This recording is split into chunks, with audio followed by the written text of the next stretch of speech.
Buksan mo yan dito. Diyan ka ha. Yan.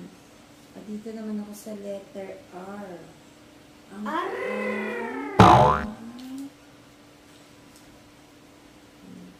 16.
O, diba? Puyok-puyok pa. Yan. Mahangin na umaga. Kanina pa kami ni Tom bumaba. Mga 5 AM. Umiinom si Tom. Tom, labas tayo. Madaming iniinom ni Tom. Kanina pa siya dun umiinom eh. Labas tayo. Maaga sila tatay nag-harvest ng sayote. Takas ang hangin, lamig. So sila, ang aga nag-harvest sa sayote, mag-harvest daw sila ng talbos ng kamote.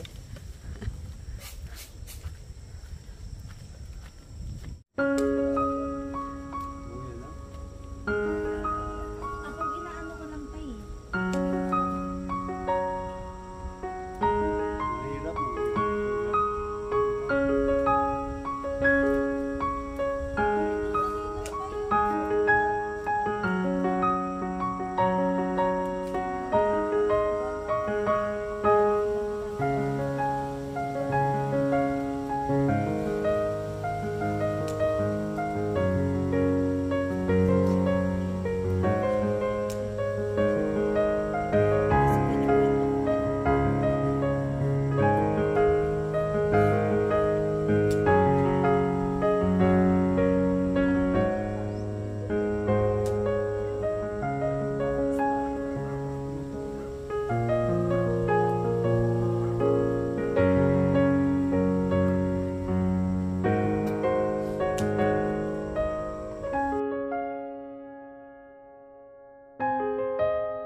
Buti nikutan. Ay, hinog na oh. Ito yung ano eh. Oh, hindi ano na siya oh, matanda na. Hindi ano na ng daga. Ay, ang gandang kinis. Dapat ay ganito ang kunin mong variety. Kasi ano, hindi, ito kasi tayo makinis. Ito, magandang klase ito na sa'yo, tayo makinis. Hindi siya yung tusok-tusok. Ito yung variety na maganda. Oo, tapos, ito nakakuha ka ulit. Magaganda din yung ano doon. Pumunta si tatay sa bukid. Okay, tak sa inyo. Pumunta siya doon. Doon, nag-ikot-ikot siya. Ayan, nakuha niya na yung kalabasa namin doon. Tagal na yung kalabasa na yan, no? Ay, naano naman eh. Magluto na ako ng pananghalian namin. Ayan. Kamyas. Magsasabaw ako ng isda na may kamyas kamatis. Ayan.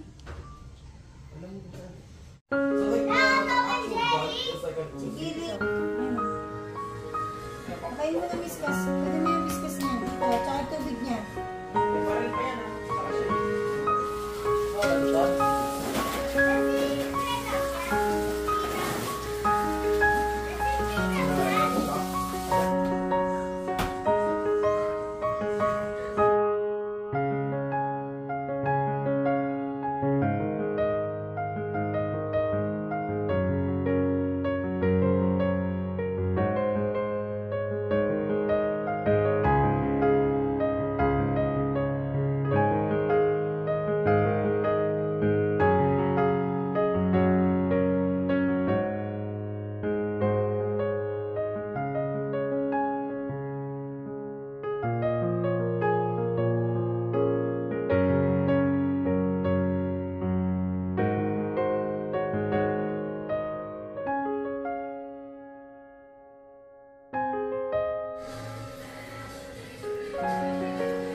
May kanin na ba?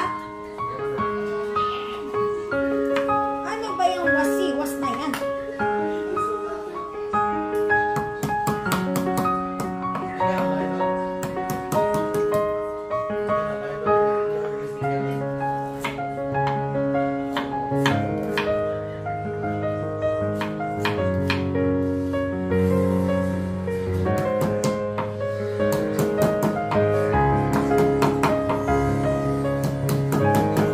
Pag nandito kami guys sa Tagaytay, isa ito sa mga luto na gustong-gusto namin kasi napakasimple.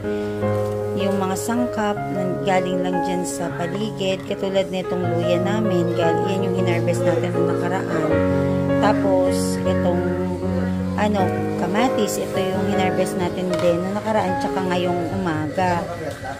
Oo, lalagyan ko nga din to ng kamyas. Itong kamyas binili naman to sa palengke. Ayan, nilagay ko na yung ating ibang mga sangka, papakuluan ko lang. Masaya na kami sa ganito kasimpleng ulam. Tsaka para sa amin, healthy kasi walang mantika. Hindi na namin kailangan siyang igisa. Ayan, parang simpleng laga lang. So, parang inasiman ko siya sa kamatis at kamyas. Sa iba ang tawag sa kamyas ay kalamyas. So, papakuloyin ko ulit. Lalagyan ko na pala to ng asin tsaka paminta. Yun lang ang ilalagay ko. Then, okay na siya. Titimplahan na lang. Nalagyan ko na to ng asin at tsaka ng paminta. Papakuloyin ko lang. Tapos, titikman ko kung okay na yung asim. Then, saka ko ilalagay yung isda.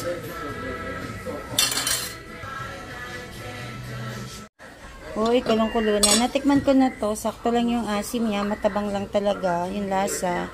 Ngayon, bahala na silang mag-adjust sa alat na gusto nila. Pero kasi ako, mas gusto ko yung matabang. Ganon din ang gusto kasi nila tatay at ng nanay ko. Yung medyo matabang lang. Kasi nga, syempre, nagkakaedad na sila. Kasi syempre, pagdating kay Ate Rosie, tsaka kay JR, tsaka sa mga bata, syempre, iba pa din gusto nila yung malasa. Pero okay na to. Hindi ko na to i-adjust. Instead, sila na yung bahalang mag-adjust ng timpla nila. Pwede naman silang magpatis. Pero sa akin, ito, okay na yung tabang nito. Lulutuin ko lang yung isda. Mga isang pakulo lang. Tapos, ako naman ilalagay yung talbos ng kamote. Pero lalagay ko na pala yung siling dalawa para meron akong dagdag pang aroma.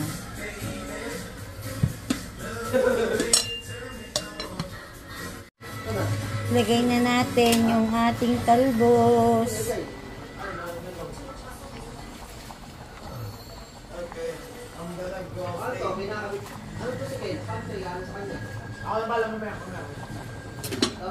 Takpan natin ulit. Tapos, okay na yan. Nagbubuo siya ng freedom ba to? Hindi. Freedom ba to, Kel?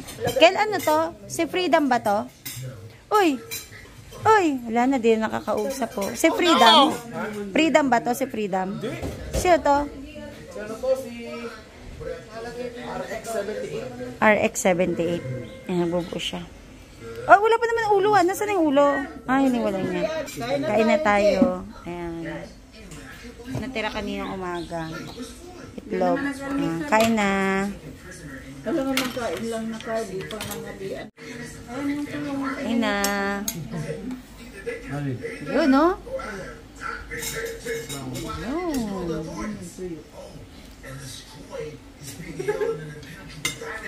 Kain tayo. Ligo si Bikoy sa bathtub, naka-shower pa, o naka-heater pa. Ay. Tayo ka lang. Tayo ka lang.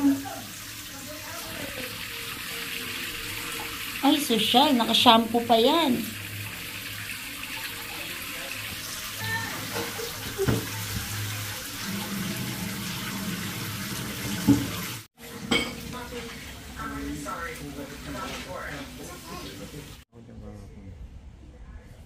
Kamuti. Kamuti. Daming tumubo. Daming kamatis masyado. Kamatis, oh.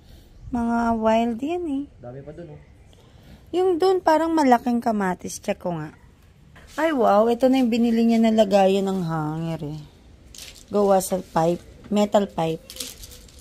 Oo nga naman. Mas magandang tingnan. Dito tayo sa likod bahay.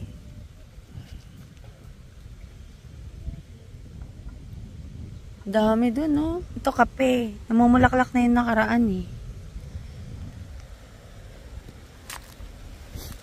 Ito kasi parang regular kamatis. Lalaki ng bulaklak, oh.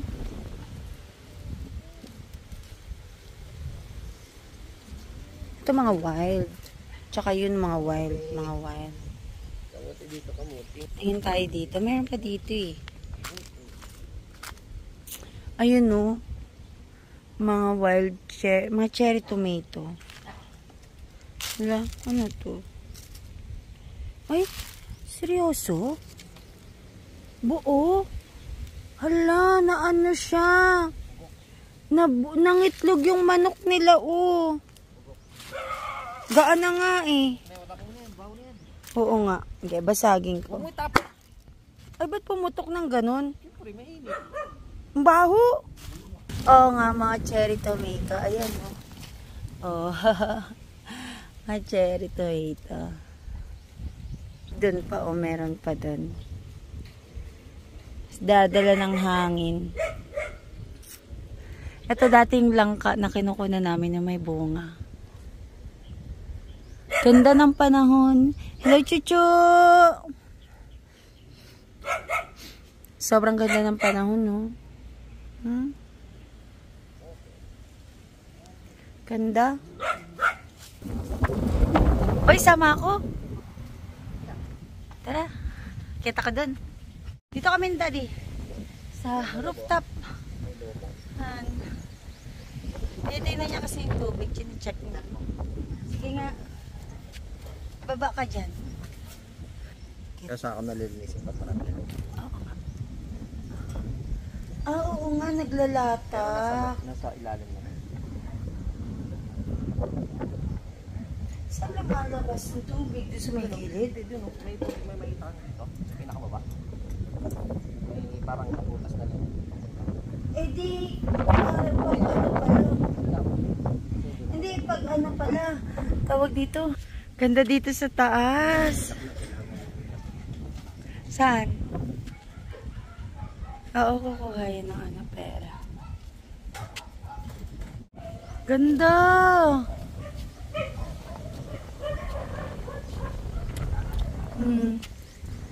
Ito yung pinyahan namin. Ang hangin dito. Nalinisan na to ni Uncle, oh.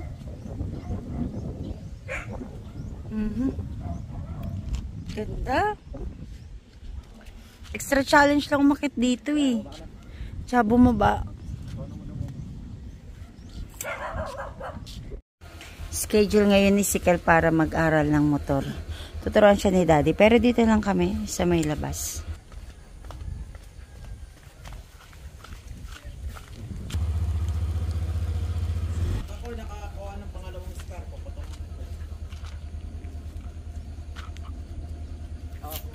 Ang ganda na ng labas namin, oh.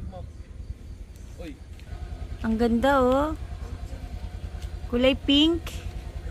Tapos, ito orange. Lakas ng hangin. Maganda ang panahon, eh, oh. Hindi siya mainit. Ano na si Elisa? Kaya na, Tita Liz!